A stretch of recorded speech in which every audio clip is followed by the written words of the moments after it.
Hello दोस्तों, नमस्कार। मैं भी एक आप सभी का बहुत बहुत स्वागत करता हूं एक और नए सेशन में। तो आप सब कैसे हैं? उम्मीद करता हूं आप सब अच्छे होंगे, स्वस्थ होंगे और आप सभी की एसएससी एमटीएस हवलदार एग्जाम 2025 की तैयारी बहुत ही शानदार तरीके से चल रही होगी। तो साथियों, लीजिए, आपका एमटीएस हवलदार का पूरा पेपर बनकर तैयार हो चुका है। बस आप सभी को तैयार करने की ज़रूरत है। यदि साथी आज की इस क्लास का पूरे 60 प्रश्न आप तैयार कर लेते हैं तो समझिए आपको सिलेक्शन से कोई नहीं रोक सकता है। पूरे 60 प्रश्न आपकी शिफ्ट में पूछे जा सकते हैं। उन्हीं प्रश्नों को आज की इस क्लास में डिस्कस करेंगे जो साथी एसएससी बार सवाल पूछता है, जो हर शिफ्ट में कम से कम साथी 43 से 44 क्वेश्चन है एक ही शिफ्ट में डायरेक्ट पूछ लेते हैं। तो उन्हीं प्रश्नों को आज की इस क्लास में डिस्कस करने वाले हैं। तो इसलिए भाई टारगेट आप सभी को 60 प्रश्न में से केवल 45 का दिए हैं। इसमें साथ ही आपको चारों विषय के सवाल मिलेंगे एक ही क्लास में। जो आपका एमटीएस हवलदार का एक दिन में जो 4 विषय के पेपर होते हैं, यानी जीके का, इंग्लिश का, मैथ का, रीजनिंग का, यानी एक ही पेपर में आप पूरे पेपर को तैयार कर सकते हैं। एग्जाम से कम 30 दिन पहले आपका पेपर हो सकता है साथी, 30 दिन बाद हो सकता है। तो उससे पहले अपने आप को प्रिपेयर करेंगे, है ना साथी। तो ये पहला पेपर जो होगा जो कि आपके पूरे पेपर पे भारी पड़ेगा। ठीक है मेरे दोस्त, तो चलिए बिना टाइम वेस्ट करते हुए इस पेपर को स्टार्ट करते हैं। आपको पूरे 60 प्रश्न हल करना है और अपनी तैयारियों को देखना है। ओके, तो साथी डेली क्लास एक सुबह 8 बजे, एक दोपहर में 12:30 पे और एक शाम में 6:30 पर। ठीक है, तो नोटिफिकेशन को आप लोग ऑन करके रखिए। चलिए मेरे दोस्त, आज के दमदार पेपर का पहला प्रश्न हल करते हैं। तो पहला प्रश्न हम लोग करंट अफेयर से शुरुआत करेंगे। देखिए, विश्व खाद्य अवार्ड 2025 किसे प्रदान किया गया है? बताइए साथी, विश्व खाद्य अवार्ड 2025 किसे प्रदान किया गया है? तो साथी याद रखिएगा, मारिया गेला हुंगरिया को किया गया है। यानी ऑप्शन यहाँ से क्या हो जाएगा? आप सभी का बिल्कुल परफेक्ट आंसर हो जाएंगे। ओके, चलिए नेक्स्ट अगला सवाल कॉल करिएगा। क्वेश्चन नंबर 2 को 2011 की जनगणना के अनुसार देश का दूसरा सबसे कम जनसंख्या वाला राज्य कौन सा है? बताइए साथी, 2011 की जनगणना के अनुसार देश का दूसरा सबसे कम जनसंख्या वाला राज्य कौन सा है? तो सर जी कौन सा है बताइए। तो मेरे दोस्त याद रखिएगा, मिजोरम राज्य है। बी ऑप्शन यहाँ से क्या हो जाएगा? बिल्कुल राइट आंसर हो जाएंगे। चलिए नेक्स्ट अगला सवाल कॉल करिए। क्वेश्चन नंबर 3 को भारत में न्यूनतम मजदूरी अधिनियम किस वर्ष लागू किया गया था? बताइए साथी, भारत में न्यूनतम मजदूरी अधिनियम किस वर्ष लागू किया गया था? तो साथी याद रखिएगा 1948 में। डी ऑप्शन क्या हो जाएगा? बिल्कुल राइट आंसर हो जाएंगे। ओके, चलिए नेक्स्ट अगला सवाल कॉल करिए। क्वेश्चन नंबर 4 को किस भारतीय सुधारक को बंगाली गद्य का जनक माना जाता है? बताइए साथी, किस भारतीय सुधारक को बंगाली गद्य का जनक माना जाता है? तो मेरे दोस्त याद रखिएगा, ईश्वर चंद्र विद्यासागर को। बी ऑप्शन यहाँ से क्या हो जाएगा? बिल्कुल राइट आंसर हो जाएंगे। ओके, चलिए नेक्स्ट अगला सवाल कॉल करिए। क्वेश्चन नंबर 5 को भारतीय संविधान का कौन सा अनुच्छेद किसी राज्य की सरकार के कार्य संचालन से संबंधित है? बताइए साथी, भारतीय संविधान का कौन सा अनुच्छेद किसी राज्य की सरकार के कार्य संचालन से संबंधित है? तो साथी याद रखिएगा अनुच्छेद 166 है। बी ऑप्शन यहाँ से क्या हो जाएगा आपका? बिल्कुल राइट आंसर हो जाएंगे। चलिए अगला सवाल कॉल करिए। क्वेश्चन नंबर 6 को प्रसिद्ध कोयला खनन क्षेत्र कोरबा ये भारत के किस राज्य में स्थित है? बताइए साथी, प्रसिद्ध कोयला खनन क्षेत्र जो कोरबा है ये भारत के किस राज्य में स्थित है? तो साथी याद रखिए छत्तीसगढ़ में स्थित है कोरबा। डी ऑप्शन यहाँ से क्या हो जाएगा? बिल्कुल परफेक्ट आंसर हो जाएंगे। चलिए दोस्त अगला सवाल कॉल करिए। क्वेश्चन नंबर 7 को पहला संयुक्त कमांडर सम्मेलन 2024 कहाँ हुआ था? बताइए दोस्त, पहला संयुक्त कमांडर सम्मेलन 2024 कहाँ पर हुआ था? तो मेरे दोस्त याद रखिए लखनऊ शहर में हुआ था। ऑप्शन सी क्या हो जाएगा? बिल्कुल राइट आंसर हो जाएंगे। चलिए दोस्त अगला सवाल कॉल करिए। क्वेश्चन नंबर 8 को भारत में एकल नागरिकता की अवधारणा किस देश से अपनाई गई है? बताइए दोस्त, भारत में जो एकल नागरिकता की अवधारणा है ये किस देश से अपनाई गई है? तो मेरे दोस्त याद रखिएगा इंग्लैंड देश से अपनाई गई है एकल नागरिकता की अवधारणा। बी ऑप्शन आज क्या हो जाएगा? बिल्कुल राइट आंसर हो जाएंगे। ओके, चलिए अगला सवाल कॉल करिएगा। क्वेश्चन नंबर 9 को कौन सा विटामिन नवजात शिशु के मस्तिष्क और रीढ़ की मुख्य जन्म दोषों को रोकता है? बताइए साथी, कौन सा विटामिन नवजात शिशु के मस्तिष्क और रीढ़ की मुख्य जन्म दोषों को रोकता है? बताइए साथी, कौन सा ऐसा विटामिन या एसिड? तो मेरे दोस्त याद रखिए फॉलिक एसिड। ऑप्शन यहाँ से क्या हो जाएगा आपका, बिल्कुल परफेक्ट आंसर हो जाएंगे। चलिए अगला सवाल कॉल करिएगा क्वेश्चन नंबर 10 को। राष्ट्रीय पेंशन दिवस किस दिन मनाया जाता है? राष्ट्रीय पेंशन दिवस किस तारीख को मनाया जाता है? तो साथ ही याद रखिए 1 अक्टूबर को राष्ट्रीय पेंशन दिवस मनाया जाता है। ऑप्शन सी क्या हो जाएगा, बिल्कुल राइट आंसर हो जाएंगे। चलिए अगला सवाल कॉल करिए क्वेश्चन नंबर 11 को। राष्ट्रीय खाद्य सुरक्षा अधिनियम किस वर्ष पारित किया गया था? बताइए साथी, राष्ट्रीय खाद्य सुरक्षा अधिनियम किस वर्ष पारित किया गया था? तो मेरे दोस्त याद रखिएगा 2013 में पारित किया गया था राष्ट्रीय खाद्य सुरक्षा अधिनियम। बी ऑप्शन यहाँ से क्या हो जाएगा, बिल्कुल राइट आंसर हो जाएंगे। चलिए अगला सवाल कॉल करिएगा क्वेश्चन नंबर 12 को। पुरुषों की टीम के लिए जमीन से वॉलीबॉल नेट की मानक ऊंचाई क्या, यानी साथी पुरुषों की जो टीम है इसके लिए जमीन से वॉलीबॉल नेट की मानक ऊंचाई कितने मीटर की होती है? बताइए साथी। तो याद रखिए साथी, ये महत्वपूर्ण सवाल है। 2.43 मीटर की होती है जो पुरुषों की टीम होती है, उसके लिए जमीन से वॉलीबॉल नेट की मानक ऊंचाई 2.43 मीटर में होती है। ऑप्शन यहाँ से क्या हो जाएगा, बिल्कुल राइट आंसर हो जाएंगे। चलिए दोस्त अगला सवाल कॉल करिए क्वेश्चन नंबर 13 को। पहला खेलो इंडिया विंटर गेम्स किस वर्ष आयोजित किया गया था? बताइए साथी, पहला खेलो इंडिया विंटर गेम्स किस वर्ष आयोजित किया गया था? तो साथी याद रखिए 2020 में किया गया था। डी ऑप्शन क्या हो जाएगा, बिल्कुल राइट आंसर हो जाएंगे। चलिए अगला सवाल कॉल करिए क्वेश्चन नंबर 14 को। भारत का कौन सा राज्य ज्वार का सबसे बड़ा उत्पादक है? बताइए साथी, भारत का कौन सा राज्य ज्वार का सबसे बड़ा उत्पादक है? तो साथी याद रखिएगा महाराष्ट्र राज्य है। बी ऑप्शन यहाँ से क्या हो जाएगा, बिल्कुल राइट आंसर हो जाएंगे। चलिए दोस्त अगला सवाल कॉल करिए क्वेश्चन नंबर 15 को। एलाक राड्डी ये किस भारतीय राज्य का आदिवासी नृत्य है? बताइए साथी, एलाक राड्डी ये किस भारतीय राज्य का आदिवासी नृत्य है? तो साथी याद रखिएगा केरल राज्य का है। ऑप्शन यहाँ से क्या हो जाएगा आपका, बिल्कुल राइट आंसर हो जाएंगे। चलिए दोस्त अगला सवाल कॉल करिए क्वेश्चन नंबर 16 को। वीर सावरकर हवाई अड्डा कहाँ स्थित है? बताइए, वीर सावरकर हवाई अड्डा कहाँ स्थित है? तो भाई याद रखिएगा अंडमान निकोबार में स्थित है वीर सावरकर हवाई अड्डा। सी ऑप्शन क्या हो जाएगा, बिल्कुल राइट आंसर हो जाएंगे। चलिए दोस्त अगला सवाल कॉल करिए तो क्वेश्चन नंबर 17 को।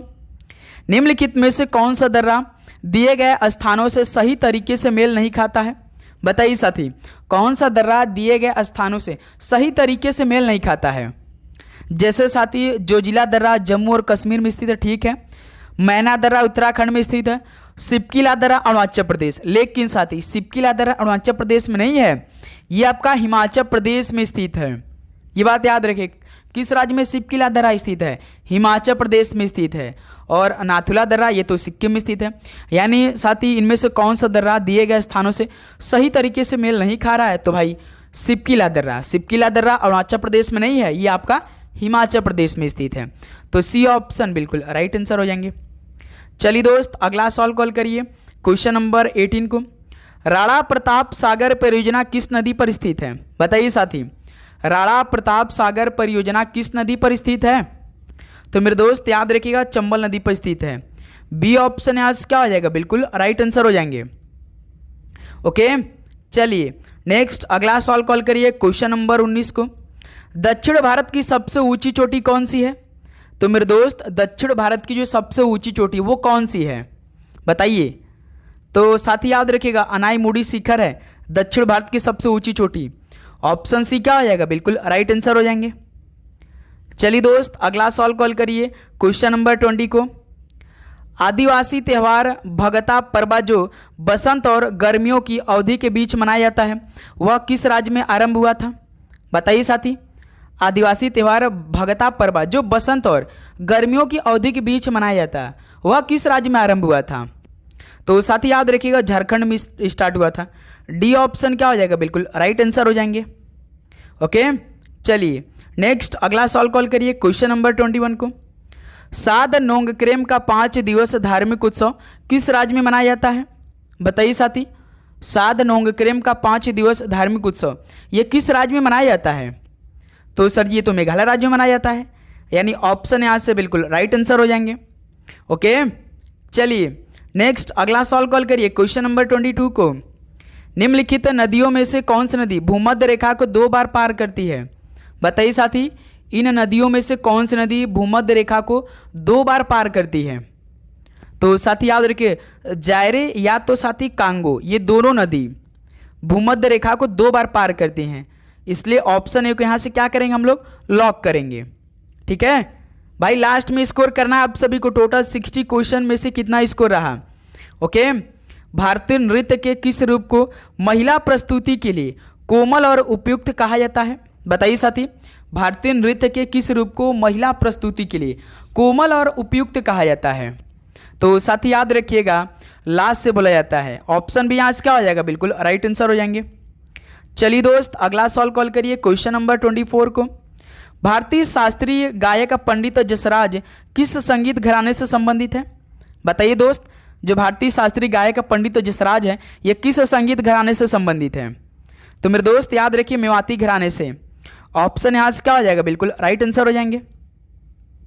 चलिए 25 नंबर कॉल करिए। तो साइलेंट वैली नेशनल पार्क किस भारतीय राज्य में स्थित है? बताइए, साइलेंट वैली नेशनल पार्क ये किस भारतीय राज्य में स्थित है? तो साथ ही याद रखिए, केरल राज्य में स्थित है। सी ऑप्शन क्या हो जाएगा, बिल्कुल राइट आंसर हो जाएंगे। ओके, चलिए अगला सवाल कॉल करिए, क्वेश्चन नंबर 26 को। मणि महेश झील किस राज्य में स्थित है? बताइए साथी, मणि महेश झील ये किस राज्य में स्थित है? तो भाई याद रखिए, हिमाचल प्रदेश में स्थित है मणि महेश झील। डी ऑप्शन क्या हो जाएगा, बिल्कुल राइट आंसर हो जाएंगे। चलिए दोस्त, अगला सवाल कॉल करिए, क्वेश्चन नंबर 27 को। निम्नलिखित में से कोप 30 2025 सम्मेलन किस देश में आयोजित किया गया? बताइए साथी, देखिए जो कोप 30 था ये 2025 सम्मेलन हुआ था, लेकिन किस देश में आयोजित किया गया था? तो साथी याद रखिए, ब्राज़ील देश में आयोजित किया गया था कोप जो 30 हुआ था। ठीक है, बी ऑप्शन यहाँ से क्या हो जाएगा, बिल्कुल राइट आंसर हो जाएंगे। चलिए दोस्त, अगला सवाल कॉल करिए, क्वेश्चन नंबर 28 को। जोग जलप्रपात किस राज्य में स्थित है? बताइए साथी, जोग जलप्रपात किस राज्य में स्थित है? तो साथी याद रखिए, कर्नाटक राज्य में स्थित है जोग जलप्रपात। डी ऑप्शन क्या हो जाएगा, बिल्कुल राइट आंसर हो जाएंगे। चलिए अगला सवाल कॉल करिए, क्वेश्चन नंबर 29 को। भारतीय भूवैज्ञानिक सर्वेक्षण का मुख्यालय कहाँ स्थित है? बताइए साथी, भारतीय भूवैज्ञानिक सर्वेक्षण का मुख्यालय कहाँ स्थित है? तो साथी याद रखिए, कोलकाता में स्थित है। बी ऑप्शन यहाँ से क्या हो जाएगा, बिल्कुल राइट आंसर हो जाएंगे। ओके, चलिए नेक्स्ट अगला सवाल कॉल करिए, क्वेश्चन नंबर 30 को। दिनार किस देश की मुद्रा है? चलिए साथी, एक सवाल आपके पेपर में साथी या किसी ने किसी का कैपिटल पूछ देगा या तो करेंसी पूछ देगा, या तो अपने भारतीय जो 28 राज्य हैं इनके भाई या तो सीएम पूछ देगा या तो इनके कैपिटल पूछ देगा। तो आपको मालूम होना चाहिए। बताइए, दिनार किस देश की मुद्रा है? तो साथी याद रखिए, इराक की है। सी ऑप्शन क्या आ जाएगा, बिल्कुल राइट आंसर हो जाएंगे। चलिए अगला सवाल कॉल करिए, क्वेश्चन नंबर 31 को। भारतीय अंतरिक्ष अनुसंधान समिति का गठन कब किया गया था? तो साथी, भारतीय अंतरिक्ष अनुसंधान समिति का गठन कब किया गया था? ये तो सर जी काफ़ी जी सवाल हो गया, 1969 में किया गया था। ऑप्शन भी यहाँ से क्या हो जाएगा, बिल्कुल परफेक्ट आंसर हो जाएंगे। तो साथी आप बताइए कि डीआरडीओ की स्थापना कब हुई थी? चलिए कमेंट करके बताइए आप लोग। तो डीआरडीओ की स्थापना किस वर्ष में की गई थी, कमेंट करके बताइए। चलिए दोस्त, अगला सवाल कॉल करते हैं, क्वेश्चन नंबर 32 को। प्रधानमंत्री ग्रामीण आदर्श योजना का प्रायोगिक चरण किस वर्ष में शुरू हुआ था? बताइए साथी, प्रधानमंत्री ग्रामीण आदर्श योजना का जो प्रायोगिक चरण था ये किस वर्ष में शुरू हुआ था? तो साथी याद रखिए, 2010 में स्टार्ट हुआ था। डी ऑप्शन यहाँ से क्या हो जाएगा, बिल्कुल राइट आंसर हो जाएंगे। चलिए नेक्स्ट अगला सवाल कॉल करिए, क्वेश्चन नंबर 33 को। भारत का पहला लौह अयस्क निर्यातक बंदरगाह कहाँ स्थित है, यानी किस राज्य में स्थित है? भारत का जो पहला लौह अयस्क निर्यातक बंदरगाह है, बताइए। तो साथी याद रखिए, गोवा राज्य में स्थित है। बी ऑप्शन यहाँ से क्या हो जाएगा, बिल्कुल राइट आंसर हो जाएंगे। चलिए दोस्त, अगला सवाल कॉल करिए, क्वेश्चन नंबर 34 को। सरकार के खिलाफ शुरू किए गए खेड़ा सत्याग्रह के नेता कौन थे? बताइए, सरकार के खिलाफ शुरू किए गए खेड़ा सत्याग्रह के नेता कौन थे? तो साथी याद रखिएगा, महात्मा गांधी जी थे। सी ऑप्शन क्या हो जाएगा, बिल्कुल राइट आंसर हो जाएंगे। ओके, चलिए नेक्स्ट अगला सवाल कॉल करिए, क्वेश्चन नंबर 35 को। दूसरा एंग्लो बर्मी युद्ध किस वर्ष लड़ा गया था? बताइए, दूसरा एंग्लो बर्मी युद्ध किस वर्ष में लड़ा गया था? तो साथी याद रखिए, 1852 में। ऑप्शन यहाँ से क्या हो जाएगा आपका, बिल्कुल परफेक्ट आंसर हो जाएंगे। चलिए दोस्त अगला सॉल्व कॉल करिएगा क्वेश्चन नंबर 36 को।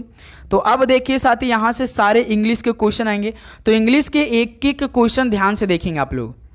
ओके मेरे दोस्त, जैसे देखिए 36 number, select the option that can be use as a one word substitute for the given groups of word. यानी अनेक शब्दों के लिए एक शब्द, यहाँ पे सेंटेंस दिया है, इसको पढ़ना है समझना है, उसके लिए एक शब्द में केवल बताना है। जैसे साथी देखिए, a person or entity that is unable to pay debts. इसका मतलब साथी कोई व्यक्ति या संस्था जो साथी ऋण चुकाने में असमर्थ हो। कोई व्यक्ति या संस्था जो ऋण चुकाने में असमर्थ है, उसको क्या बोलेंगे साथी, बस्टेड बोलेंगे। जैसे बस्टेड का मतलब होता है साथी ना टूटा हुआ या फंस जाना होता है। तो यहाँ से पहला ऑप्शन तो होगा नहीं भाई, क्योंकि टूटा हुआ या फंस जाना तो होता नहीं है। इंसर्जेंट का मतलब क्या होता है साथी, इंसर्जेंट का मतलब होता है बागी, जिसे आप क्या बोल लेते हैं साथी, विद्रोही बोलते हैं, विद्रोही बोलते हैं, है ना साथी, उसे क्या बोलते हैं, इंसर्जेंट बोलेंगे हम लोग, ठीक है। और इंसॉल्वेंट का मतलब क्या होता है, वह व्यक्ति या संस्था जो अपने कर्ज चुकाने में असमर्थ होते हैं, तो इंसॉल्वेंट हो जाएंगे। अ पर्सन और entity that is unable to pay आपका डिबट्स, यानी साथी कोई व्यक्ति या संस्था जो ऋण चुकाने में बिल्कुल असमर्थ होते हैं, उनके पास पैसा नहीं होता, उनको क्या बोलते हैं, इंसॉल्वेंट। यानी वह व्यक्ति या संस्था जो अपने कर्ज चुकाने में असमर्थ होते हैं, तो उसी को इंसॉल्वेंट बोलते हैं। रिक्लूज का मतलब साथी वह व्यक्ति जो दुनिया से अलग थलग रहता है, उसे दुनिया से कोई मतलब ही नहीं रहता, वो बिल्कुल अलग थलग रहता है, तो उसको क्या बोलते हैं, रिक्लूज बोलते हैं, ठीक है। लेकिन इस सवाल का सी ऑप्शन बिल्कुल राइट आंसर हो जाएंगे। ओके चलिए अगला सॉल्व कॉल करिए। तो क्वेश्चन नंबर 37 को, select the most appropriate antonym of the underline word. जैसे कि the meteorological department predicted heavy rain over the coming days. यानी साथी जो मेट्रोलॉजिकल डिपार्टमेंट था ये प्रिडिक्ट किया था हैवी रेन होने वाली है ओवर द कमिंग डेज। क्या बोलेंगे साथी, हैवी रेन का एंटोनिम क्या होगा मेरे दोस्त। जैसे हैवी रेन का मतलब क्या होता है, भारी बारिश, है ना साथी, भारी आप कह सकते हैं बारिश। तो इसके लिए क्या होगा साथी एंटोनिम, ड्रिजली हो जाएगा। ड्रिजली का मतलब क्या होता है, जैसे ड्रिजली साथी आप देखते होंगे बारिश के समय बूंदाबांदी होता है ना, जैसे बारिश के छोटे छोटे कण के रूप में, उसको क्या बोलते हैं, ड्रिजली, यानी बारिश के बूंदाबांदी। ओके, और साथी लाइट मतलब लाइट रेन, यानी साथी आपका हल्की बारिश। तो इसी की तो बी ऑप्शन परफेक्ट आंसर हो जाए। हैवी रेन का जस्ट अपोजिट क्या होगा, लाइट रेन हो जाएगा, यानी साथी हल्की बारिश, हल्की लाइट रेन हो जाएगा, हल्की बारिश। और प्लेंटीफुल का मतलब क्या होता है भाई, प्लेंटीफुल का मतलब होता है साथी प्रचुर मात्रा में। क्या, प्रचुर मात्रा में होता है, ये बात याद रखिएगा। और साथी रेयर मतलब जैसे कि दुर्लभ आप बोल सकते हैं, क्या साथी, दुर्लभ बोल सकते हैं। और साथी आप बोलो जिसका बारिश से कोई भाई रिलेशन ही नहीं है, रेयर का। लेकिन जो हैवी रेन का एंटोनिम पूछा था लाइट रेन हो जाएगा। हैवी रेन मतलब भारी बारिश, तो जस्ट अपोजिट का थोड़ा बारिश यानी हल्की बारिश। तो इस सवाल का बी ऑप्शन बिल्कुल राइट आंसर हो जाएंगे। चलिए दोस्त अगला सॉल्व कॉल करिए क्वेश्चन नंबर 38 को। तो चलिए इस सवाल का राइट आंसर दीजिए। Select the most appropriate option to fill in the blanks. चलिए फिल इन द ब्लैंक्स करिए आप लोग। He could not attend the meeting, he was sick, यानी सो, बिकॉज, ऑल्दो या बट। क्या फिल इन द ब्लैंक्स होगा साथी, बताइए।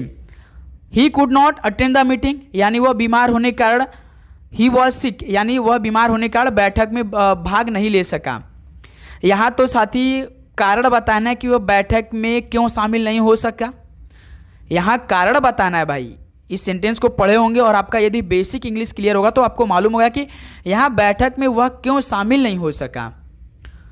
तो साथी ही could not attend the because he was सिक, कारण क्या है, क्योंकि वह साथी बीमार है, इसलिए वह मीटिंग को क्या किया, अटेंड नहीं कर सका। तो यहाँ से बी ऑप्शन परफेक्ट आंसर हो जाएंगे। सो का मतलब होता है साथी ना, जैसे कोई परिणाम होता है, जैसे साथी सो का मतलब ना कोई रिजल्ट होता है, यानी जो कोई परिणाम होता है उसको क्या बोलते हैं, सो लगता है। अल्दो का मतलब क्या होता है, जैसे अल्दो का मतलब होता है साथी जस्ट विरोध या विपरीत आप बोलते हैं ना भाई, विपरीत बोल लीजिए या साथी आप बोल लीजिए विरोध, इनकी परिस्थितियों को बताता है एल्दो। बट तो भाई ये विरोध सूचक है, बट भी साथ ही एक विरोध सूचक होता है। ठीक है, तो इस सवाल का बी ऑप्शन यहां से बिल्कुल परफेक्ट आंसर हो जाएंगे। चलिए दोस्त अगला सवाल कॉल करिए। तो क्वेश्चन नंबर 39 को देखिए, select the most appropriate meaning of the underline idiom. तो साथी ब्यूरियर द हैचेट, केवल आपको ब्यूरियर द हैचेट का इडियम बताना है, मुहावरा बताना है। बताइए साथी क्या बनेगा बिल्कुल परफेक्ट आंसर। सभी साथी बताएंगे। ब्यूरियर द हैचेट का मतलब साथी होता है कि जैसे कि कोई पुरानी लड़ाई झगड़ी हुई होती है तो उसको समाप्त करके ना शांति स्थापित करना। जैसे पुरानी कोई लड़ाई या झगड़े हुई है तो इसको बिल्कुल समाप्त करके ना वहाँ पे शांति स्थापित करना है कि अब दोबारा लड़ाई झगड़ा नहीं करना है, हमें शांति करना है, शांति स्थापित करना है। तो उसी क्या बोलते हैं, ब्यूरियर द हैचेट बोलते हैं।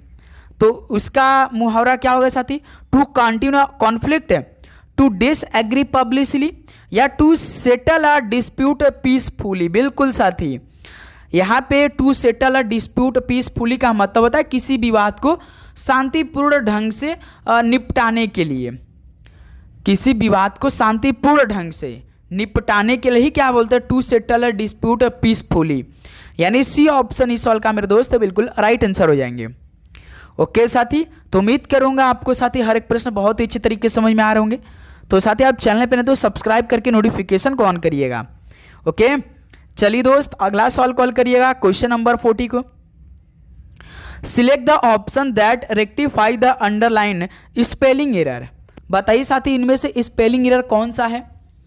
बताइए मेरे दोस्त। भाई अंडरलाइन हमसे डायरेक्ट पूछ दिया है। इंटर रिलेटेड, इंटर रिलेटेड मतलब साथी एक दूसरे से संबंधित है ना साथी, एक दूसरे से संबंधित। भाई तो आप सभी को बताना इंटर रिलेटेड का राइट स्पेलिंग क्या होता है। सर जी आई होता है, एन होता है, टी होता है, डबल आर हो जाएगा साथी, ई हो जाएगा, LATED हो जाएगा। भाई inter related INT double RER हो जाए, रॉन्ग है। ई से तो शुरुआत नहीं है। ऑप्शन सी देखिए INTERELAT interrelated, C option देखिए राइट आंसर है। यहाँ पर देखिए डी ऑप्शन इंटरी हो गया, रॉन्ग है। तो सी ऑप्शन इस सवाल का बिल्कुल राइट आंसर है। इंटर रिलेटेड का स्पेलिंग ऑप्शन सी सही है भाई। ओके चलिए दोस्त अगला सवाल कॉल करिए। तो क्वेश्चन नंबर 41 को क्या दे रखा है, select the sentence that has a grammatical error. बताइए साथी 4 सेंटेंस देंगे, इसमें से आपको ग्रामेटिकल एरर बताना है। चलिए चारों ऑप्शन को पढ़िए और बताइए कौन सा ऐसा ऑप्शन है कि ग्रामेटिकल एरर दिखाई दे रहा है आप सभी को। ध्यान से पढ़िएगा मेरे दोस्त, तभी इसको राइट आंसर दीजिएगा। जैसे पहला ऑप्शन है this is a very difficult task to accomplish. बिल्कुल ठीक है, this is a very difficult task to accomplish. A young boy offered her his seat. बिल्कुल भाई ये तो ठीक है, a young boy offer her his seat. Option C को पढ़ा जाए भाई, देखिए I wish I had eraser to eraser all the mistake in my life. यानी साथी आप ध्यान से देखिए, काश मेरे पास एक रबड़ होती। इरेजर का मतलब क्या होता है, रबड़ होती ना। काश मेरे पास एक रबड़ होती जिससे मैं अपने जीवन की सारी गलतियों को मिटा सकता। बताइए साथी। तो भाई ध्यान से देखिए ना, आई विश आई हैड, यहाँ पे ई लगा है तो टू नहीं होगा भाई, आई हैड एन होगा भाई। क्या होगा, एन होगा। I wish I had eraser an erase all the mistake in my life. Okay साथी याद रखिएगा, इरेजर एक क्या है, काउंटेबल नाउन है। क्या मेरे दोस्त, काउंटेबल नाउन है। याद रखिएगा इरेजर एक काउंटेबल नाउन है। तो इसलिए साथी इसके आगे एन लगेगा। क्या मेरे दोस्त, एन लगेगा। एन बहुत ही लगाना आवश्यक होता है भाई काउंटेबल नाउन के पहले। ओके ध्यान दीजिएगा। तो यही ऑप्शन सी क्या है मेरे दोस्त, ग्रामेटिकल एरर है। राइट स्पेलिंग क्या होगा, राइट सेंटेंस क्या होगा, I wish I had an erase to all the mistake. Okay मेरे दोस्त ये बात याद रखिएगा भाई। तो इस सवाल का सी ऑप्शन बिल्कुल परफेक्ट आंसर हो जाएंगे। चलिए दोस्त अगला सवाल कॉल करिए क्वेश्चन नंबर 42 को। Select the most appropriate synonyms of the given word. चलिए साथी synonyms of the given word बताइए। प्रोफिशिएंट का पर्यायवाची शब्द बताइए, समानार्थी शब्द बताइए। जैसे प्रोफिशिएंट का मतलब होता है साथी निपुण, निपुण होता है मेरे दोस्त। और आप बोल सकते हैं कुशल, निपुण, कुशल, या साथी दक्ष बोल सकते हैं आप लोग। जैसे ग्लैमरस, ग्लैमरस का मतलब होता है क्या मेरे दोस्त, आकर्षक होता है भाई। ग्लैमरस का मतलब क्या होता है? आकर्षक होता है। एकॉम्प्लिश का मतलब क्या होता है? दक्षता होता है, कुशलता होता है। एकॉम्प्लिश का मतलब क्या होता है? निपुणता, कुशलता, दक्षता। यही तो बी ऑप्शन बिल्कुल राइट आंसर हो जाएगा। और गैलस का मतलब होता है साथी घृणास्पद। क्या होता है साथी? घृणास्पद होता है भाई आपका गैलस का। और रिकालसिट्रेंट का मतलब क्या होता है? अड़ियल होता है। क्या साथी? अड़ियल होता है मेरे दोस्त, ये बात याद रखिएगा। तो इस सवाल का जो बनेगा ऑप्शन भी बिल्कुल राइट आंसर हो जाएंगे। प्रोफिशिएंट का जो सिनोनिम्स होता है वो एकॉम्प्लिश्ड होता है। ठीक है, चलिए नेक्स्ट अगला सवाल कॉल करिए। तो क्वेश्चन नंबर 43 को, select the most appropriate synonyms of the given word. Fatigued का मेरे दोस्त एक बार फिर से सिनोनिम्स बताइए। जैसे फैटिग्यूड का मतलब होता है साथी थका हुआ। क्या होता है साथी? थका हुआ होता है। जैसे टायर्ड का भी मतलब होता है साथी थका हुआ। टायर्ड का भी मतलब होता है थका हुआ। फ्यूरियस का मतलब होता है साथी गुस्सा, उग्र। और साथी ट्रिकी का मतलब क्या होता है? मुश्किल। ट्रिकी का मतलब क्या होता है साथी? मुश्किल होता है। ठीक है, फेमस तो आप सभी को मालूम, प्रसिद्ध है। तो फैटिग्यू का जो सिनोनिम्स होगा वो साथी टायर्ड होगा। ऑप्शन यहाँ से बिल्कुल राइट आंसर हो जाएंगे। चलिए दोस्त अगला सवाल कॉल करिए क्वेश्चन नंबर 44 को। देखिए, select the most appropriate meaning of the given idiom. Green thumb का इडियम बताइए साथी, यानी मुहावरा बताइए। चलिए साथी, ग्रीन थंब का मुहावरा आप सभी को बताना है। ग्रीन थंब का मतलब पहले समझिए आप लोग। ग्रीन थंब यानी आपके हाथों में वो पावर है जो कि साथी पौधों को अच्छी तरीके से उगाने की कला या बागवानी में माहिर होना। आपको कोई पौधा दिया जाए, आप बहुत ही अच्छी तरीके से रुचि से उसको पैदा कर सकते हैं, अच्छी तरीके से देखभाल कर सकते हैं। यानी पौधों को अच्छी तरीके से उगाने की कला होती है जिसके पास, या बागवानों में ना भाई माहिर होना, तो इसको क्या बोलते हैं? Green thumb. तो क्या होगा? Being a good at growing plant. बिल्कुल गुड ग्रोइंग प्लांट में डी ऑप्शन बिल्कुल परफेक्ट आंसर हो जाएंगे मेरे दोस्त। चलिए अगला सवाल कॉल करिए क्वेश्चन नंबर 45 को। Select the incorrectly spelled word in the following sentence. His performance in the play was outstanding. बताइए साथी, भाई इनमें से इनकरेक्टली स्पेल्ड वर्ड कौन है? हमने आपको बताया है जब सेंटेंस दिया हो और आपसे इनकरेक्टली स्पेल्ड वर्ड पूछे तुरंत ऑप्शन पे जाना है। जैसे प्ले देखिए बिल्कुल ठीक स्पेलिंग है, आउटस्टैंडिंग बिल्कुल ठीक है, हिज भी बिल्कुल ठीक है, परफॉर्मेंस भाई परफॉर्मेंस होता है, परफॉर्मेंस नहीं होता, परफॉर्मेंस होता है। स्पेलिंग क्या होता है? PERFOR होता है, MANCE होता है मेरे दोस्त, परफॉर्मेंस। तो यही डी ऑप्शन आपका राइट आंसर है, जो कि इनकरेक्टली स्पेल्ड वर्ड दे रखा है ना मेरे दोस्त। चलिए नेक्स्ट अगला सॉल्व कॉल करिए क्वेश्चन नंबर 46 को। वन वर्ड सब्स्टिट्यूट, भाई अनेक शब्दों के लिए एक शब्द बताइए। Exactly the same word as were used originally, यानी साथी बिल्कुल वही शब्द जो मूल रूप से इस्तेमाल किए गए थे। बताइए साथी, exactly the same word as were used originally, यानी बिल्कुल वही शब्द जो मूल रूप से इस्तेमाल किए गए थे। जैसे साथी फैक्चुअल का मतलब तथ्य होता है, तथ्यात्मक होता है। और साथी ऑर्नेट का मतलब क्या होता है? अलंकृत होता है। ऑर्नेट का मतलब क्या होता है? अलंकृत होता है, ध्यान दीजिएगा। और प्रीसाइज का मतलब सटीक होता है, बिल्कुल सटीक। प्रीसाइज का मतलब सटीक होता है।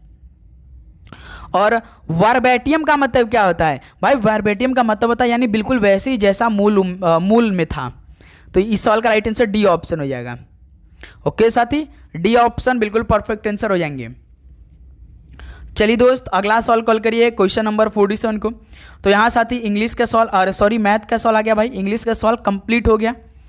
जैसे देखिए भाई मैथ के सारे क्वेश्चन को आप हल करेंगे अपने से, इसलिए जितना भी मैथ के सवाल आएगा सबको पॉज करेंगे, ट्राई सबसे पहले अपने आप से करेंगे। भाई नोटिफिकेशन को ऑन करके रखिएगा। देखिए एक वस्तु को ₹450 में 15% व्यापार छूट के साथ सूचीबद्ध किया गया है। व्यापार छूट की राशि ज्ञात करिए। चलिए मेरे दोस्त, एक वस्तु को 450 में 15% व्यापार छूट के साथ सूचीबद्ध किया गया, तो व्यापार छूट की राशि ज्ञात करिए। तो सर जी यदि हम 450 का 15% निकाल देते तो हमें मालूम हो जाएगा। 1 0 से 1 0 कैंसिल हो गया।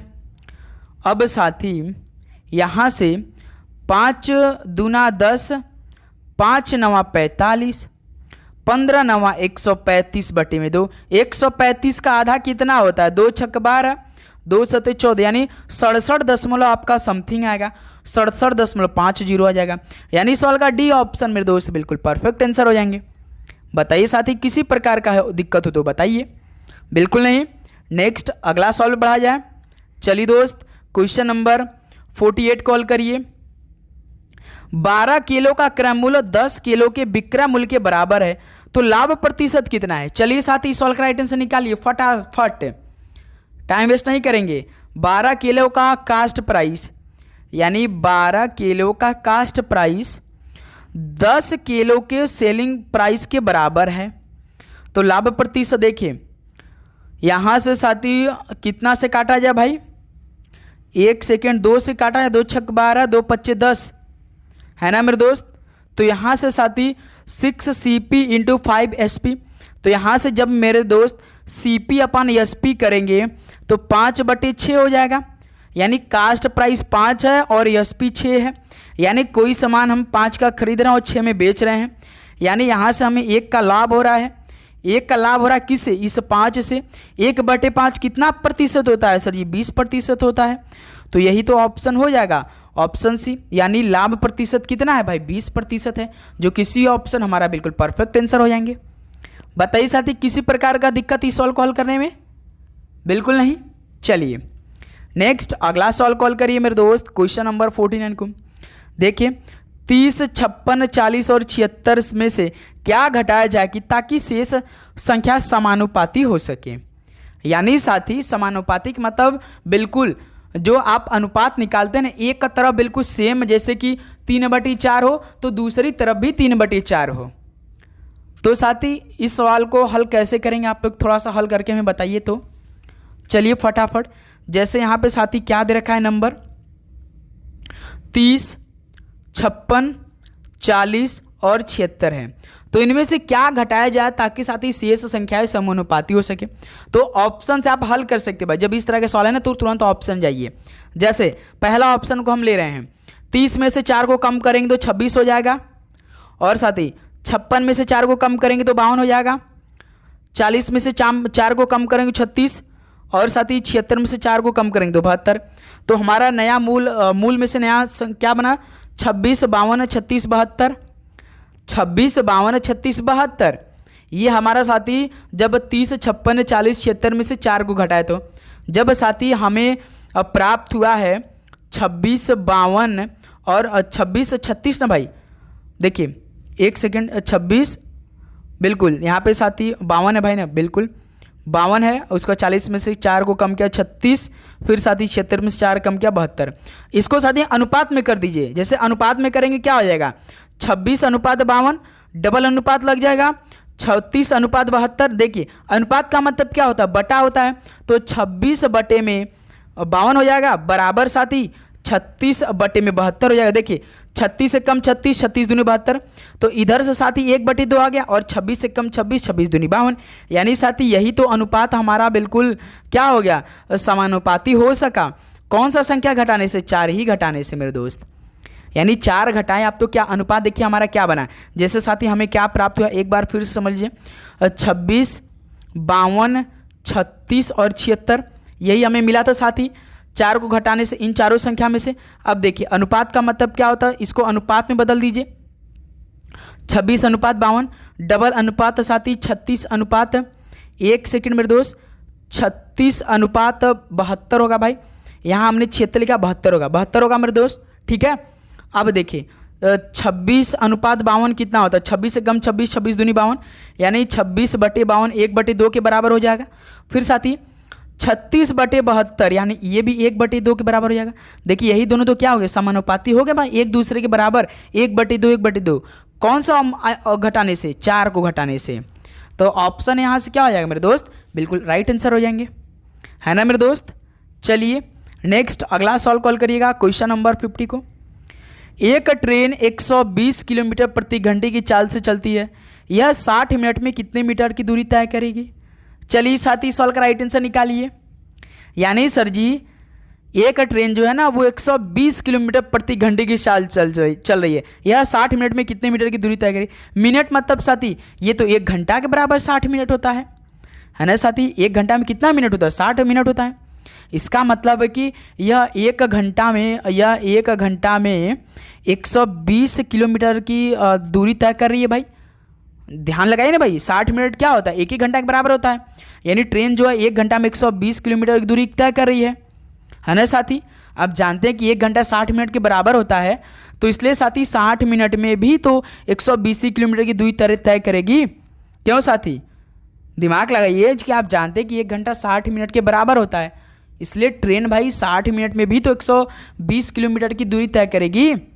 तो किलोमीटर से हमें मीटर में बदलना है। किलोमीटर से यदि जब हम मीटर बदलेंगे तो क्या करेंगे? 1000 से गुणा कर देते हैं भाई। तो 120 का मल्टीप्लाई 1000 में कर दीजिए, आपका आंसर निकल के आ जाएगा 12 और 3 ठो जीरो यहाँ, एक इधर जीरो, यानी 4 ठो जीरो हो जाएगा। यानी साथी आपका कितना हो जाएगा? इकाई, दहाई, सैकड़ा, हज़ार, 10,000, लाख, 1,20,000 हो जाएगा, जो कि सी ऑप्शन बिल्कुल परफेक्ट आंसर हो जाएंगे। क्यों साथी? सी ऑप्शन बिल्कुल राइट आंसर हो जाएंगे। ओके, ध्यान से साथी सॉल्व को हल करिएगा। चलिए नेक्स्ट अगला सॉल्व कॉल करिए क्वेश्चन नंबर 51 को। 2 वर्षों के लिए 4% प्रतिवर्ष की ब्याज दर पर उधार ली गई राशि ₹3,000 पर साधारण ब्याज रुपीस में ज्ञात करिए। चलिए साथी सॉल्व का राइट आंसर निकाल के बताइए आप लोग। तो भाई जैसे साथी सिंपल इंटरेस्ट आप सभी से पूछा है, क्या होता है मेरे दोस्त? प्रिंसिपल रेट इंटू टाइम बटे में 100। प्रिंसिपल कितना साथी? 3,000 है। रेट आपका 4% जो कि हमेशा प्रतिशत में होता है। टाइम साथी 2 और बटे में 100। देखिए 3,000 में 2 ठो जीरो, 3 ठो जीरो है और 100 में 2 ठो जीरो है, तो 2 ठो जीरो को कैंसिल करिए। 30 चौका 120, 120 दूना 240 हो जाएगा, है ना साथी? यानी सिंपल इंटरेस्ट कितना हो जाएगा? 240, जो कि पहला ऑप्शन आपका बिल्कुल परफेक्ट आंसर हो जाएंगे। बताइए साथी किसी प्रकार का दिक्कत? बिल्कुल नहीं। चलिए भाई अगला सवाल कॉल करिए क्वेश्चन नंबर 52 को। अब देखिए साथी रीजनिंग के सवाल आ गया भाई। जो हमने मैथ और रीजनिंग के सवाल आपको डेली क्लास में करवा दे रहे हैं सुबह 8 बजे और एक शाम में 6:30 में, तो भाई आप बस उसी के क्वेश्चन को पढ़ लीजिए। ओके, आपको दूसरा कुछ नहीं पढ़ना है। देखिए साथी, एक निश्चित तर्क का अनुसरण करते हुए 13 104 से संबंधित है। उसी तर्क का अनुसरण करते हुए 17 136 से संबंधित है। उसी तर्क का अनुसरण करते हुए 23 निम्नलिखित में से किससे संबंधित है? बताइए साथी। 13 जो है ना वो 104 से संबंधित है और साथ ही 17 जो है ना 136 से संबंधित है। पहले इन दोनों का रिलेशन चेक करते हैं। तो सर जी पहले एक का हल करते हैं। जैसे मेरे दोस्त 13 का जो रिलेशन है वो 104 से है, तो 13 से 104 कैसे आएगा? आप जानते हैं। तो साथी 13 वाट है कितना होता है? 104 होता है। यानी 13 में जब साथी 8 का गुणा करेंगे तो 104 हो जाएगा। उसी प्रकार साथी आप 17 से 136 बनाएंगे कैसे? 17 में जब 8 का मल्टीप्लाई करेंगे तो आपका 136 आता है। तो इसमें आपको मालूम होगा कि 8 का गुणा किया है। तो उसी प्रकार साथी अब 23 में क्या करिए? 8 का गुणा कर दीजिए।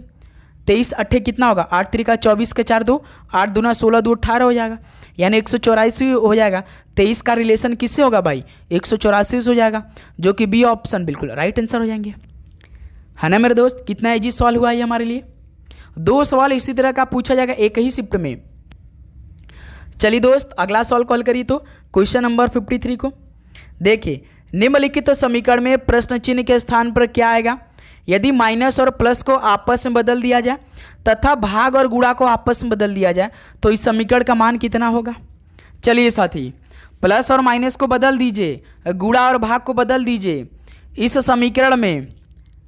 तो बस साथी आप समीकरण को ध्यान से देखते रहिए कैसे हम बदलते हैं। देखिए 13 है, 13 के बाद भाग है तो भाग को गुणा में बदल दीजिए, 4 हो जाएगा। 4 के बाद देखिए प्लस है तो प्लस को किस में बदलना था? माइनस में बदलना था, 16 हो जाएगा। 16 के बाद देखिए गुणा है भाई, गुणा को किस में बदलना है? भाग में, तो गुणा की जगह भाग रख दीजिए। 2 के बाद देखिए माइनस है तो माइनस को किस में बदलना है? प्लस में, 21।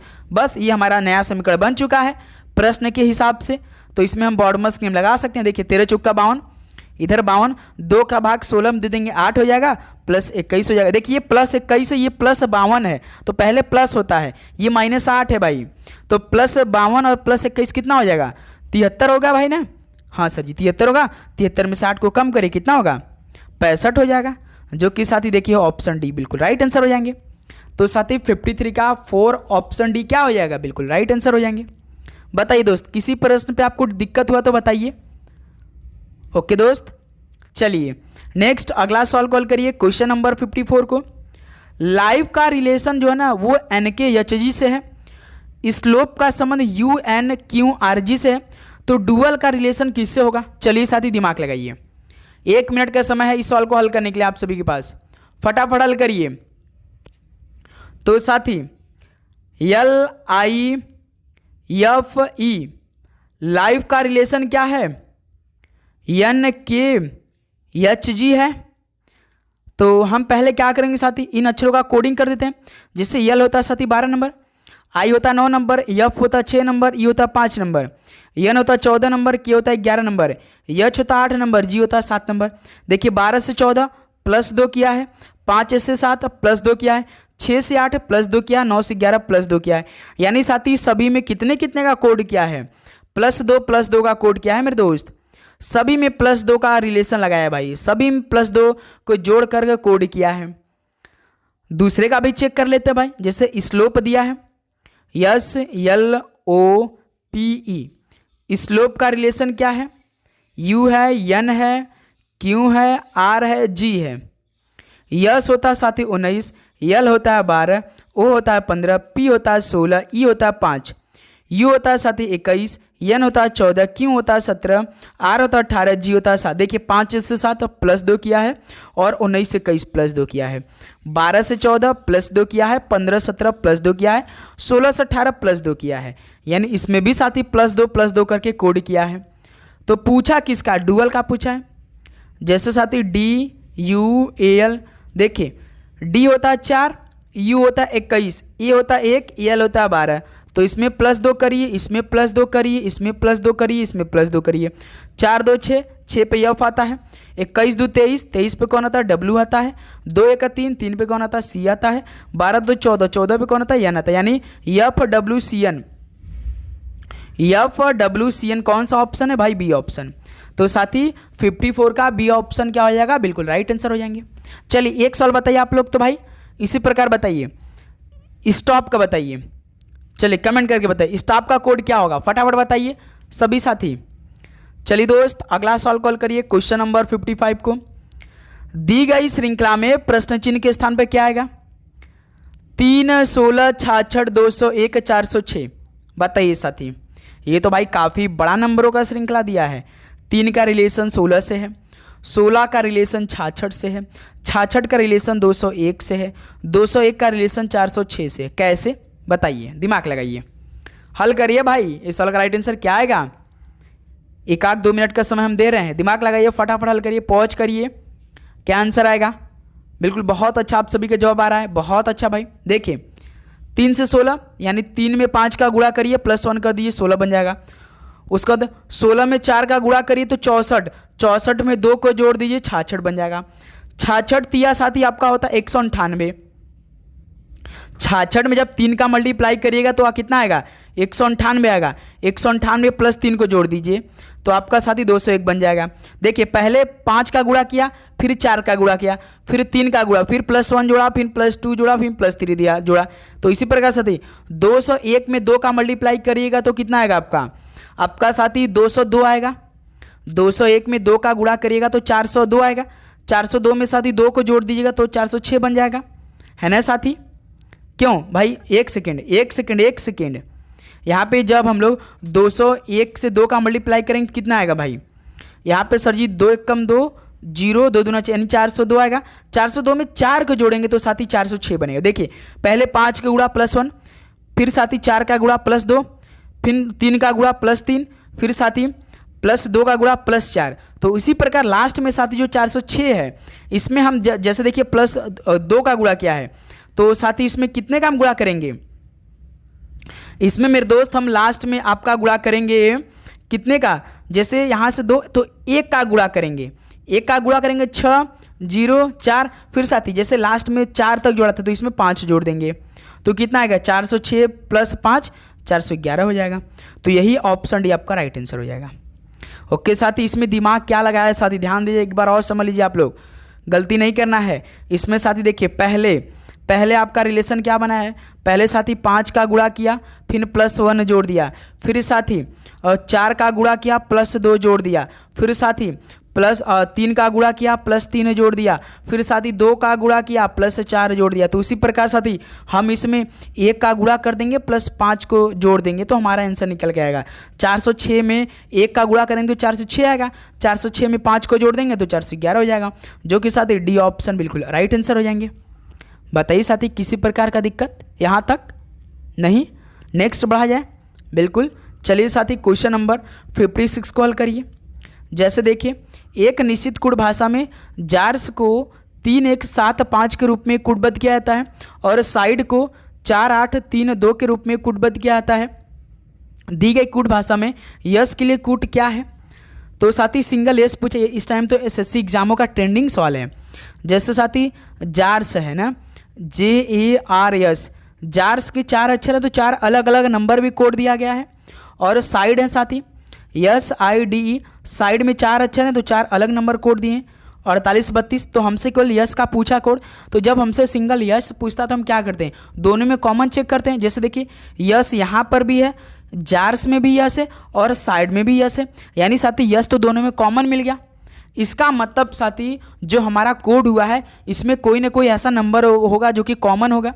देखिए साथी 3 इसमें भी है 3 इसमें भी है, यानी यस का कोड कितना होगा, 3 होगा, जो कि पहला ऑप्शन आपका बिल्कुल परफेक्ट आंसर हो जाएंगे, है ना मेरे दोस्त। जब सिंगल पूछे तो तुरंत आपको कॉमन देखना है, कॉमन मिल गया तो कोड में भी कोई ना कोई ऐसा होगा जो कि कॉमन मिलेगा आपको। ठीक है मेरे दोस्त, बताइए किसी प्रकार का दिक्कत? चलिए नेक्स्ट अगला सॉल्व कॉल करिए साथी, क्वेश्चन नंबर 57 को। इस सॉल्व का राइट आंसर क्या होगा साथी? एक निश्चित कूट भाषा में ब्रिंग कोल्ड वाटर को QHPWUT के रूप में कूटबद्ध किया जाता है और वाटर इज प्योर को MKZBQH के रूप में कूटबद्ध किया जाता है। दी गई कूट भाषा में वाटर को किस प्रकार कूटबद्ध किया जाएगा? इस बार साथी हमें तो भाई वाटर यानी सिंगल वाटर का कोड पूछा है। तो हमने आपको अभी बताया कि जब सिंगल पूछे चाहे अक्षर हो चाहे नंबर, दोनों में कॉमन चेक करना है। देखिए ब्रिंग कोल्ड वाटर, इसमें एक वाटर है भाई, और साथी वाटर इज प्योर यानी इसमें भी वाटर है, यानी साथी दोनों में वाटर है भाई, दोनों में वाटर है। हमसे वाटर का ही कोड पूछा है। जब साथी वाटर दोनों मिल गया तो ये हमें मालूम होगा कि कोड में भी कोई ना कोई ऐसा होगी जो कि कॉमन होगा।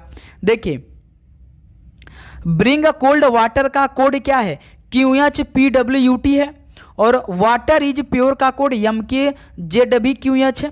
तो साथ देखिए QH यहाँ पर भी है और QH इसमें भी है, यानी साथी जो वाटर का कोड बनेगा वो क्या बनेगा साथी, QH मिल जाएगा मेरे दोस्त। यानी इस सवाल का पहला ऑप्शन आपका बिल्कुल परफेक्ट आंसर हो जाएंगे, है ना मेरे दोस्त। जब भाई वाटर दोनों में कॉमन मिल गया तो कोड में भी कोई ना कोई ऐसा होगा जो कि कॉमन हमें मिलेगा, तो QH मिला है तो यही वाटर का कोड हो जाएगा। ठीक है साथी, ऐसे ही आप सभी को सवाल को हल करना है। चलिए दोस्त अगला सवाल को हल करिए इसी बात पर आप लोग, क्वेश्चन नंबर 58 को।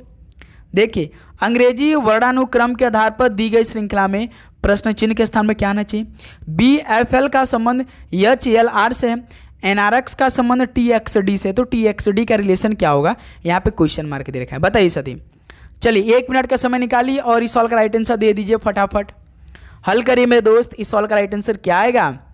जैसे हमने आपको बताया है BFL का पहला अक्षर उठाइए B, HLR का पहला अक्षर उठाइए H, NRX का पहला अक्षर N उठा लीजिए, TXD का पहला अक्षर T उठा लीजिए। देखिए 2 होता है, H 8 होता है, N 14 होता है, T 20 होता है। तो साथी देखिए 2 से 8 यानी +6 किया है, 8 से 14 +6 किया है, 14 से 20 +6 किया है। तो उसी प्रकार साथी 20 में हम लोग +6 को जोड़ देंगे 26 हो जाएगा। 26 पे कौन आएगा? Z आ जाएगा, यानी अब हमारा आंसर Z से मिलेगा। तो ऑप्शन C को काटेंगे, ऑप्शन D को काटेंगे, क्योंकि हमारा आंसर तो साथी Z से आएगा भाई, है ना मेरे दोस्त। हमारा आंसर या तो साथी ZDJ आएगा या तो ZJD आएगा भाई। हमें Z मिल चुका है पहले अक्षर से, तो अब साथी हम लोग सेकेंड अक्षर को हल करते हैं। BFL का सेकेंड अक्षर F है, HLR का सेकेंड अक्षर L है, NRX का सेकेंड अक्षर R है, TXD का सेकेंड अक्षर X है। देखिए F 6 L12 R18 X24, तो इसमें भी भाई +6 किया है, इसमें भी +6 किया है। 24 में +6 का जोड़िए 30, 30 पे कौन आता है, D आता है। देखिए आप जानते हैं कि A से लेकर Z तक आपका 26 होता है। 26 के बाद जैसे आप 27 बढ़ेंगे A, 28 पे B, 29 पे C, 30 पे D, तो D आ जाएगा। यानी साथी हमारा ऑलरेडी पहला अक्षर हल करने से Z मिला था, तो सेकंड को हल कर दिया D मिल गया, यानी साथी ZDJ आएगा। यानी साथी पहला ऑप्शन आपका बिल्कुल परफेक्ट आंसर हो जाएंगे। हमने साथी जब पहला अक्षर को हल किया था तो हमें Z मिला था, उसके बाद साथी जब सेकंड अक्षर को हल किया तो D मिल गया, तो ZD देखिए पहला ऑप्शन दे रखा है भाई, तो यही ऑप्शन आपका बिल्कुल परफेक्ट आंसर हो जाएंगे। चलिए दोस्त अगला सवाल कॉल करिए इसी बात पर। क्वेश्चन नंबर 59 का क्या बनेगा राइट आंसर? PQRSTU और भी एक वृत्ताकार मेज के चारों ओर केंद्र की ओर मुख करके बैठे हैं। चलिए साथी पहले एक वृत्ताकार मेज बना लेते हैं। जैसे साथी एक वृत्ताकार मेज है, कितने लोग को बैठाना है? 1 2 3 4 5 6 7 लोग को बैठाना है। 1 2 3 4 5 6 7 लोग को बैठाना है इसी में। देखिए जो जो लाइन पढ़ेंगे उसको हल करते चलेंगे। भी के ठीक दाएं बैठा टी, यानी साथी टी जो है ना वो भी के ठीक दाएं बैठा, यानी भी के ठीक राइट साइड में टी बैठा है। तो साथी मान के चलिए ना भी को हम यहाँ बैठा लेते हैं, भी के राइट साइड में टी यहाँ पर है भाई। बिल्कुल सर जी, हो गया एक लाइन। फिर साथी देखिए यस जो है ना ये क्यों के दाएं ओर से दूसरे स्थान में बैठा है, यानी क्यों के दाएं से दूसरे स्थान पे यस बैठा है, तो क्यों को साथी यहाँ पे बैठा लेते हैं भाई। मान के चलिए क्यों को यहाँ बैठाते हैं, तो साथी क्यों के दाएं से दूसरे स्थान पे कौन बैठा? यस। यानी साथी क्यों यहाँ पे है तो राइट साइड में यस यहाँ पे हो जाएगा भाई, दूसरा स्थान पे, तो यस यहाँ पे हो जाएगा मेरे दोस्त क्यों के हिसाब से, क्योंकि क्यों के दाएं से, यानी क्यों का राइट साइड इधर होगा, लेफ्ट साइड इधर हो जाएगा भाई। लेफ्ट राइट की तो आपको मालूम होगा ना भाई, लेफ्ट मतलब आपका बायां साइड है, राइट का मतलब दायां साइड। जो जो अक्षर को हम बैठाएंगे वहाँ अपने आप को रखिएगा और आप अपना चेहरा साथी वृत्त के केंद्र की ओर देखिएगा और अपना हाथ देखिएगा, बस उसके हिसाब से सेट करिएगा, ठीक है। फिर देखिए फिर साथी देखिए यू जो है ना वो भी और यस दोनों का निकटतम पड़ोसी है, यानी साथी यू जो है ना वो भी और यस का निकटतम पड़ोसी है। भी और यस का भाई देखिए भी और यस यहाँ तो ऑलरेडी बैठ चुके हैं, यू निकटतम पड़ोसी है तो साथी यू को बीच में बैठा दीजिए, तभी तो साथी भी और यस का निकटतम पड़ोसी यू होगा मेरे दोस्त, है ना साथी। क्यों बताइए किसी प्रकार का दिक्कत? फिर साथी देखिए सवाल क्या बोला है, पी जो है ना यू के बाएं से दूसरे स्थान बैठा है, यानी यू के बाएं से दूसरे स्थान पर भाई पी बैठा है। यू यहाँ पे ऑलरेडी बैठ चुका है, यू के बाएं से दूसरे स्थान पे पी यहाँ पे बैठ जाएगा भाई। देखिए यू का राइट साइड नीचे होगा और यू का लेफ्ट साइड यानी बायां साइड उधर होगा, तो बाएं से दूसरे स्थान पर पी बैठा है यू के, तो यहाँ पे हमने बैठा दिया भाई। बिल्कुल सर जी। तो सवाल क्या पूछा, आर के ठीक बाएं कौन बैठा है? आर यहाँ पे बैठा दीजिए भाई, आर एक खाना बचा, आर यहीं बैठेगा भाई, आर को यहाँ बैठा दीजिए। तो आर के ठीक बाएं कौन बैठा है? आर के ठीक बाएं यानी लेफ्ट साइड में टी बैठा भाई, यहाँ पे बैठा टी, है ना साथी। राइट इधर हो जाएगा, लेफ्ट इधर हो जाएगा, लेफ्ट हमसे पूछा यानी बायां साइड पूछा तो डी ऑप्शन टी बैठा है। तो साथी आर के ठीक बाएं कौन बैठा है? टी बैठा है, यानी साथी डी ऑप्शन बिल्कुल राइट आंसर हो जाएंगे। बताइए साथी समझ में आया? किसी प्रकार का दिक्कत हो तो बताइए साथी। कि भाई आपको किसी भी प्रश्न पे डाउट होगा ना तो कमेंट बॉक्स में बता दिए, क्योंकि साथी हम आपको बता देंगे नेक्स्ट क्लास में वो सॉल्व फिर से हम करा देते हैं, ठीक है साथी, या उससे रिलेटेड हम क्वेश्चन करवाते हैं। हम आप सभी का डेली कमेंट चेक करते भाई। चलिए साथी लास्ट क्वेश्चन आज की दमदार पेपर का हल करते हैं। तो साथी यदि प्लस और माइनस को आपस में बदल दिया जाए तथा गुणा और भाग को आपस में बदल दिया जाए तो निम्नलिखित समीकरण में प्रश्न चिन्ह के स्थान पे क्या आएगा? यहाँ पे साथी समीकरण दिया है, प्लस और माइनस को आपस बदलना है और गुणा और भाग को आपस बदलना है, तो इसका आंसर क्या आएगा? तो ये सवाल आपके लिए होमवर्क रहेगा। इस सवाल का राइट आंसर आप कमेंट बॉक्स में दे दीजिए। चलिए साथी आपको यहाँ पे समीकरण दिया है, यहाँ पे आपको समीकरण दिया है, यानी गुणा की जगह आपको भाग रखना है, माइनस की जगह प्लस रखना है, भाग की जगह गुणा रखना है, प्लस की जगह माइनस रखना है। ये 4 समीकरण बदल के अपना आंसर बताइए क्या आएगा? आपका आंसर 12 आएगा या 13 आएगा या 14 आएगा या 11 आएगा? कमेंट करके बताइए आप लोग। तो मेरे दोस्त एसएससी एमटीएस और हवलदार के एस्पिरेंट स्टूडेंट आप सभी का टोटल 60 क्वेश्चन कंप्लीट हो गया। तो आप बताइए मेरे दोस्त कि आप सभी का 60 क्वेश्चन में कितना स्कोर रहा? ईमानदारी के साथ बताइए। सबसे पहले साथी आप सभी का बहुत बहुत आभारी कि आप बहुत अच्छी तरीके से इसमें अपनी तैयारी कर रहे हैं। जिस तरह से हम मेहनत आपके लिए दिन रात करें, आप भी उसी तरह मेहनत करें, क्योंकि हम आप सभी का डेली स्कोर चेक कर रहे हैं। बहुत अच्छा। तो साथी उम्मीद करूँगा आज के सेशन के सारे क्वेश्चन आप सभी को बहुत ही अच्छी तरीके से समझ में आया होगा। किसी भी प्रकार का आप सभी को दिक्कत नहीं हुई होगी। बताइए साथी, किसी प्रकार का दिक्कत हुई तो बताइए कमेंट बॉक्स में। तो साथी उम्मीद करूंगा 60 के 60 प्रश्न आप सभी को समझ में आ चुका होगा, चाहे आप जीके की बात करें, चाहे इंग्लिश की, चाहे मैथ की, चाहे रीजनिंग का। बताइए साथी, किसी प्रकार का दिक्कत बिल्कुल नहीं। तो चलिए मेरे दोस्त, इस क्लास को यहीं पर समाप्त करते हैं। आप चैनल पर नए तो सब्सक्राइब करके नोटिफिकेशन को ऑन करिए। हमने आपसे कहा था कि एसएससी एमटीएस हवलदार एग्जाम 2025 के लिए डेली कुछ ना कुछ हम नया सीखते रहेंगे। वही सीखते रहेंगे जो हमारे पेपर में आएंगे, ऐसा नहीं कि कुछ अलग सीखेंगे। तो दोपहर की क्लास आप बिल्कुल भी स्किप नहीं करें, क्योंकि ब्रह्मास्त्र सवाल होगा भाई। आज दोपहर 12:30 की क्लास ब्रह्मास्त्र सवाल आएगी आपके बीच, तो वो क्लास आप अटेंड करेंगे। तो चलिए दोस्त, इस क्लास को यहीं पर समाप्त करते हैं। मिलते हैं दोपहर 12:30 ब्रह्मास्त्र प्रश्नों के साथ। तो आप नोटिफिकेशन को ऑन करिए, अपने दोस्तों में शेयर करिए दबाकर, जितने स्टूडेंट एसएससी एग्जामों की तैयारी कर रहे हैं। ठीक है, तो चलिए भाई, मिलते हैं दोपहर में। सभी को जय हिंद, जय भारत। पढ़ाई करते रहिए। All the very best. धन्यवाद।